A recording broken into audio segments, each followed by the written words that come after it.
오늘 이 새벽에 우리 함께 묵상한 말씀 요한복음 5장 39절부터 40절 그리고 46절부터 47절까지 되겠습니다. 저와 함께 교독하시겠습니다. 너희가 성경에서 영생을 얻는 줄 생각하고 성경을 연구하거니와 이 성경이 곧 내게 대하여 증언하는 것이니라. 그러나 너희가 영생을 얻기 위하여 내게 오기를 원하지 아니하는도다. 모세를 믿었더라면 또 나를 믿었으리니 이는 그가 내게 대하여 기록하였음이라. 그러나 그의 글도 믿지 아니하거든 어찌 내 말을 믿겠느냐 하시니라. 아멘. 성경의 모든 페이지에 살아 숨쉬는 예수 그리스도라는 제목으로 이 새벽에 우리 함께 말씀 나누도록 하겠습니다. 성경은 문자가 아닙니다. 성경은 그냥 활자도 아니고요, 단순한 역사의 기록도 아닙니다. 성경은 우리를 위해서 주어진 예수 그리스도의 구원에 관한 단 하나의 이야기입니다. 나의 구원, 우리의 구원, 인류의 구원을 위해 주어진 단 하나의 이야기입니다. 따라서 우리가 성경을 읽는다, 말씀을 묵상한다, 성경을 공부한다 라고 할 때 궁극적인 그 목적은 나를 향한, 우리를 향한, 인류를 향한 예수 그리스도의 그 단 하나의 구원의 이야기 속으로, 인류에게 주어진 단 하나의 이야기 속으로 들어가는 겁니다. 그래서 그걸 구속의 이야기, 구원의 이야기라고 할 수 있는, 그렇게 들어가는 것이겠죠. 추리소설을 많이 좋아하셨을 겁니다. 저도 어린 시절에 정말 추리소설을 무척이나 좋아해가지고요, 많이 읽었던 기억이 납니다. 추리소설을 읽다 보면은 복잡한 사건이 나오죠. 그리고 수많은 인물들이 막 나와요. 들여다보면은 이 사람이 범인인가, 저 사람이 범인인가, 이 알쏭달쏭한 이런 내용들이 나오면서 혼란스럽습니다. 하지만 결말에 이르러서 범인이 누구다라고 우리 딱 밝혀질 때 그 쾌감이 있죠. 범인이 누구인지 딱 밝혀지게 되면 그러면 이제 책을 그냥 덮으면 안 돼요. 결말이 딱 나와서 범인이 누구다라는 게 나오면요, 거슬러 올라가서 이 사람이 범인이었기 때문에 이 앞에 책 시작부터 이런 이야기가 있었고, 이런 대사가 나왔었고, 이런 사건이 있었구나, 이게 막 확 풀리는 거죠. 결말을 알고 앞부분에 보면은 막 이게 이야기가 풀리는 겁니다. 성경을 읽는 열쇠가 있습니다. 예수 그리스도입니다. 성경을 읽을 때 언제나 예수 그리스도를 중심으로 하고 읽을 때 성경의 모든 이야기가 풀립니다. 성경이 우리에게 궁극적으로 전해주고자 하는 그런 이야기의 결론, 이야기의 중심, 예수 그리스도이죠. 오늘 우리가 방금 전에 함께 읽었던 요한복음 5장 39절에서 예수님께서 종교 지도자들을 향해서 너희가 성경에서 영생을 얻는 줄 생각하고 성경을 연구하거니와 이 성경이 곧 내게 대하여 증언하는 것이다 라고 말씀하세요. 주님이 담대하게 선포하십니다. 이 성경은, 이때 성경은 지금 우리에게 있는 구약 성경이죠. 그게 그들이 가지고 있었던 성경의 전부였습니다. 그때는 그 구약의 성경이 내게 대하여 증언하는 것이다. 이제 공생애를 시작하신 인류의 세상의 나이, 물리적인 나이로 보면은 30살이 넘은 그 예수님인데 그 수천 년 전에 쓰여진 그 성경이 나에 대하여 증언하는 것이다 라고 말씀하세요. 글자를 넘어 성경에 그 나오는 그 영성은 예수 그리스도를 그렇게 인격적으로 만나는 그것이 성경의 자리죠. 우리는 흔히 예수님이 이 땅에 오신 이유를 우리의 죄 때문이라고 생각하곤 합니다. 타락한 인간을 구원하기 위한 소위 긴급 구출 작전처럼 성육신을 이해할 때도 있습니다. 물론 주님께서는 우리를 구원하기 위해서 이 땅에 오신 것이 분명히 맞고 그것이 진리입니다. 하지만 그런 어떤 생각이 자칫하면 나의 죄악이 하나님을 움직인 원인처럼 느껴질 때가 있습니다. 그러니까 나의 죄악과 무너짐과 연약함과 실패와 이런 모든 것들이 하나님이 움직이게끔 한 원인 제공으로 생각하죠. 그렇지 않습니다. 13세기에 신학자 존 둔스 스코투스라는 분이 있습니다. 이분이 어떤 걸로 당대에 큰 영향을 끼쳤냐면은 그리스도의 절대적 우위라는 것으로 역사했던 분으로 유명합니다. 그리스도의 절대적인 우위, 우주의 역사에서 가장 아름다운 사건이 성육신이라고 할 수 있는데, 그 성육신이 인간의 죄악 때문에 촉발되었다라고 보는 것은 하나님을 좁게 가두는 것이다 라는 시각을 가졌어요. 다른 말로 하면은 세상은 그리스도를 위해서, 그리스도를 중심으로 창조되었고, 그리스도께서 이 땅에 오시기로 하신 것이다. 골로새서 말씀 함께 읽습니다. 시작. 만물이 그에게서 창조되되 하늘과 땅에서 보이는 것들과 보이지 않는 것들과 혹은 왕권들이나 주권들이나 통치자들이나 권세들이나 만물이 다 그로 말미암고 그를 위하여 창조되었고. 만물이 예수 그리스도에게서 창조되었다. 보이는 것, 보이지 않는 모든 것들이, 높은 왕권들이나 주권들이나 통치자들, 권세들마저도 다 예수를 말미암고 그를 위하여 창조되었다. 인간의 죄라는 것은 성육신의 그 방식, 즉 십자가의 고난, 그 방식을 바꾸었을 뿐, 성육신 그 자체는 세상을 향한 하나님의 영원한 첫 번째 계획이다. 즉 창세부터 예수 그리스도가 계셨던 그 모습들을 드러내고 있는 것이죠. 따라서 예수님은 그저 나의 실패, 나의 죄악을 뒷수습하려고 마지못해 오신 분이 아니라는 겁니다. 그렇게 작은 성육신이 아니죠. 나는 처음부터 그분의 안에 있었던 겁니다. 나는 처음부터. 다윗이 시편 139편에서 내 형질이 이르기도 전에 주의 눈이 나를 보셨고 나를 위하여 정한 날이 하나도 되기 전에 주의 책에 다 기록이 되었다고 그렇게 말합니다. 내 형질이, 내 어머니의 뱃속에서 나의 어떤 모습이 이루어지기 전부터 주님께서 나를 보신 것입니다. 내가 세상에 태어나 그 첫날을 시작하기 훨씬 전부터 나의 모든 날들이 주님의 책에 기록이 되었다. 처음부터 내가 주님 손에 있었다고, 주님 마음에 있었다. 그분의 사랑을 받기 위해서 지음받은 존재이다. 내가 지음받은 것은, 내가 이 땅에 태어난 것은 그분의 사랑을 받는 존재로 이 땅을 살아가다가 이 땅의 모든 호흡을 마치는 날, 그분의 온전하고 완전한 사랑 가운데 다시 연합하기 위한 그런 존재로 내가 지음받았다라고 하는 거죠. 초대교회 교부인 잘 아시는 어거스틴이 이런 말을 남겼습니다. 하나님은 성경 전체를 통해 오직 단 하나의 말씀만을 하신다. 수많은 성경 저자들의 입을 통해 들리는 음성은 오직 하나, 곧 태초부터 계신 말씀 그리스도다. 성경 해석의 대가였던 12세기 프랑스의 휴 오브 세인트 빅터라는 분이 있는데, 그분도 이런 말을 했어요. 모든 신성한 성경은 단 한 권의 책이며 그 한 권의 책은 그리스도다. 그 한 권의 책이 그리스도다. 그리스도가 한 권의 유일한 책이다. 초대교회의 사도들과 바울은 이 깨달음이 왔어요.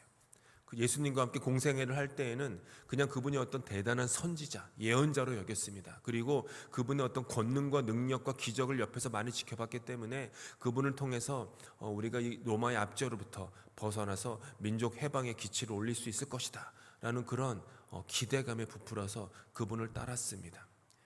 그분의 마음을, 그분의 의도를, 그분이 이 땅에 오신 목적을 그들은 몰랐어요. 그래서 예수님도 요한복음에서 그들에게 너희가 지금은 모른다. 하지만 내가 너희를 떠난 후에 성령이, 약속하신 보혜사 성령이 너에게 임할 터인데, 그때가 되면 내가 했던 모든 말과 내가 했던 모든 행동들이 그제서야 비로소 너희에게 이해가 될 것이다. 성령을 받으면 이해가 될 것이다. 깨달아질 것이다.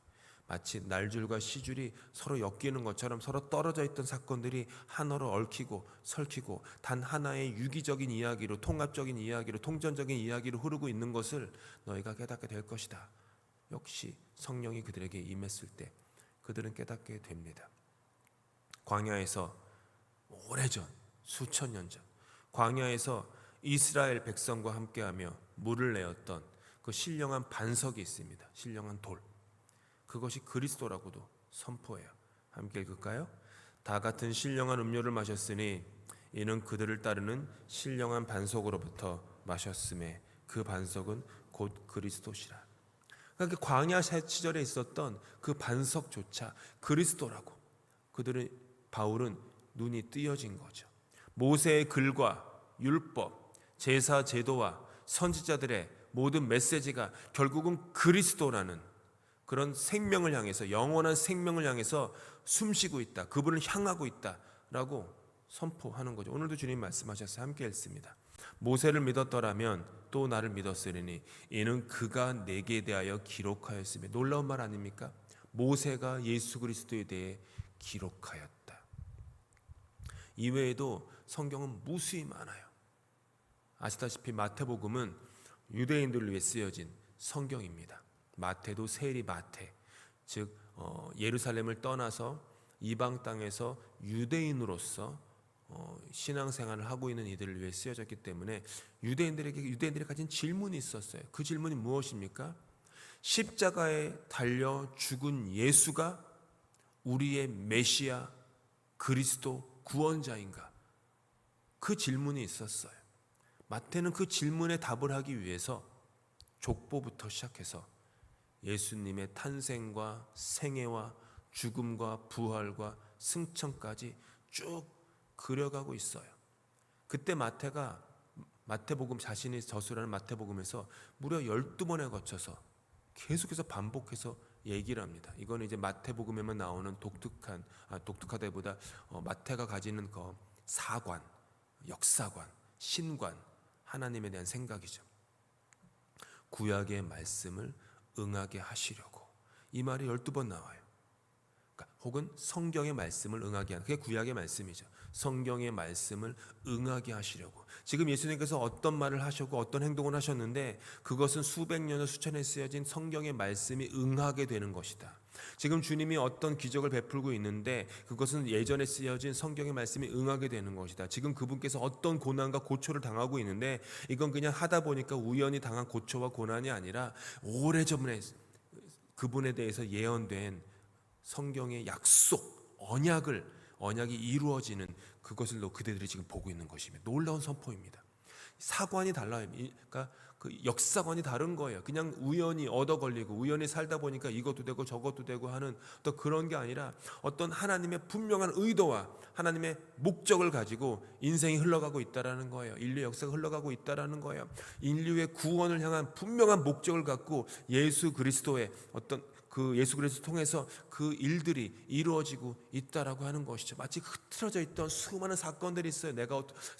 우리로 보면은 내가 한국에 어디서 태어나고 어떤 부모 밑에 자라가지고 어떤 성씨를 받아가지고 자랐고 어떤 초중고를 다니다가 어떤 대학 교육을 받다가 어디서 일을 하다가 여기 옮기고 저기 옮기고 이 교회 다니다가 저 교회 다니다가 또 어떻게 마음이 그래서 또 이민을 와서 이런저런 생활을 하다가 또 그렇게 수많게 이렇게 두서없이 연결됨 없이 어떤 그런 밀접한 관련 없이 흩어진 점과 같은 수많은 사건들이 있는데 거기에 예수 그리스도의 그 사관, 역사관, 구원관이 들어오게 되면 이렇게 흩어진 점들이 하나의 선으로 연결이 되는 거예요. 아, 이래서 그렇구나. 이래서 이런 일들이 있었구나. 내 인생 속에, 내 삶 속에 이런 그런 아픔도 있었고 이런 고초도 있었고 이런 우여곡절과 이런 광야와 이런 시간들이 있었기 때문에 내가 하나님의 그런 구원의 계획이 이렇게 완성되고 있구나. 이렇게 연결이 되는 거예요. 날줄과 시줄처럼 엮이는 거예요. 이게 그리스도를 중심으로 성경을 읽으면 성경이 이렇게 열려요. 우리의 인생도 책이잖아요. 오늘 제목이 우리 인생의 모든 페이지에 있는 숨쉬는 예수 그리스도. 우리의 삶도 우리의 인생도 책인데 두서없이 그냥 우연처럼 적혀진 글들이 아니라 예수 그리스도의 구원의 역사로 내 인생의 책을 한 걸음 뒤에서 바라보게 되면 하나하나 다 날줄과 시줄로 엮이는 거죠. 그렇게 하나하나 엮이는 것에서 그렇구나. 내 삶은 하나님의 구원의 계획 속에 있었구나.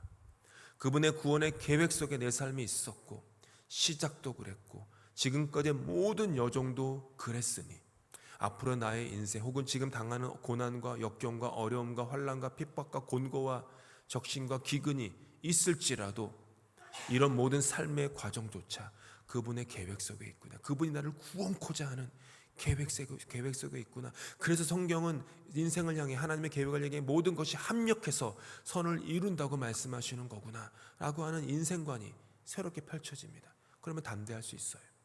소망을 가질 수 있어요. 용기를 가질 수가 있어요. 그렇게 믿음으로 걸어갈 수 있게 되는 것이죠. 말씀도 그렇게 읽는 것입니다. 창세기 1장부터 요한계시록 끝장까지 모든 페이지의 중심에 예수 그리스도가 있습니다. 따라서 말씀을 우리가 읽고 말씀을 묵상하고 성경을 가까이 하는 그런 모든 본질은 영원한 생명, 영생을 주시는, 구원을 주시는 예수 그리스도께 오는 것이죠. 요한복음 오늘 읽었던 말씀 한 번 더 읽습니다. 시작. 너희가 영생을 얻기 위하여 내게 오기를 원하지 아니하는도다. 다른 말로 하면 영생을 얻기 위해서 예수께 오라는 것이죠. 또 다른 말로 하면 예수께 가면 영생을 얻는다라는 것이죠. 또 다른 말로 하면 예수께 가면 죽은 후에 가는 그 천국의 삶만이 아니라 지금 이 땅에 사는 그 삶. 요한복음이 가지고 있는 특별한 어떤 신학적 관점이 뭐냐면은 영원한 생명이 이 땅에 이루어진다.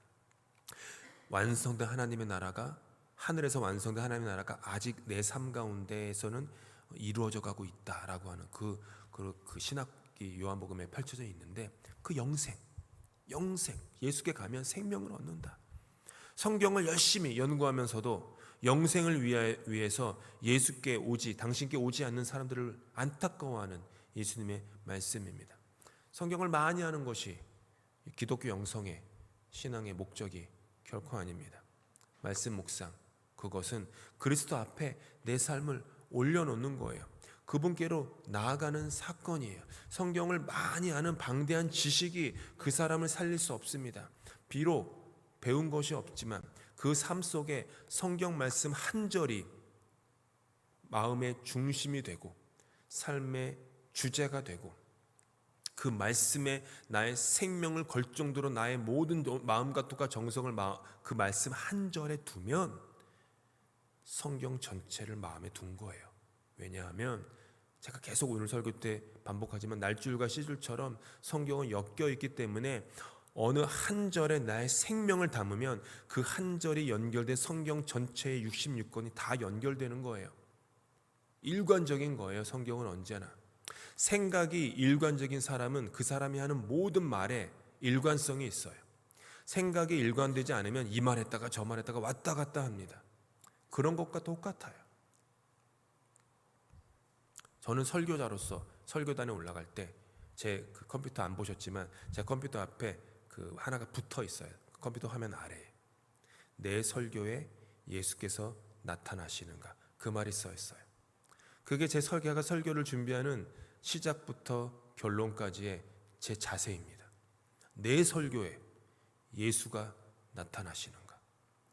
그 다음에 또 밑에 줄은 내 설교에 나의 설교가 예수 중심의 설교가 아니면 그 설교답지 않다라는 어떤 그런 말도 써놨어요. 내 설교에 예수가 나타나시는가, 아니면 손동이라는 사람과 우리의 어떤 그런 여러 가지 신변잡기에 가까운 그런 얘기들로 가득한가. 우리의 설교에, 나의 설교에 예수가 나타나 중심인가. 그게 어디 설교자뿐입니까? 우리 인생도 마찬가지. 내 인생에 예수가 나타나시는가. 나의 생각에 예수가 나타나시는가. 내 인생의 페이지, 그 페이지가 모인 챕터마다 예수가 나타나시는가. 지금 내가 누군가와 하는 대화 속에 예수가 나타나시는가. 내가 지금 하려고 하는 행동 속에 예수가 나타나시는가. 혹은 내가 지금 하지 말아야 될 행동을 하지 않겠다라고 다짐하는 그 속에 예수가 나타나시는가. 내 인생의 계획과 결단과 결정 속에 예수가 나타나시는가. 계속 우리는 그 중심으로 살아야겠죠. 성경의 모든 페이지에 예수 그리스도의 숨결이 담겨 있습니다. 우리 인생의 모든 날들에도 주님이 중심에 계십니다. 오늘 새벽에 우리가 함께 기도할 때에도 한번 우리 기도를 하면 우리 스스로에게 물어볼 필요가 있습니다. 나의 기도에는 예수가 나타나시는가? 아니면 나의 기도에는 내가 이루고자 하는 바람, 내가 이루고자 하는 것만 주님께 계속 토설하고 있지는 않은가? 나의 기도에 예수가 나타나는가? 교회에서 많은 봉사를 하십니다. 그 봉사를 하는 그 자리 때마다 스스로에게 늘 물어보면서 섬겨야 합니다. 이 섬김에 예수가 나타나시는가?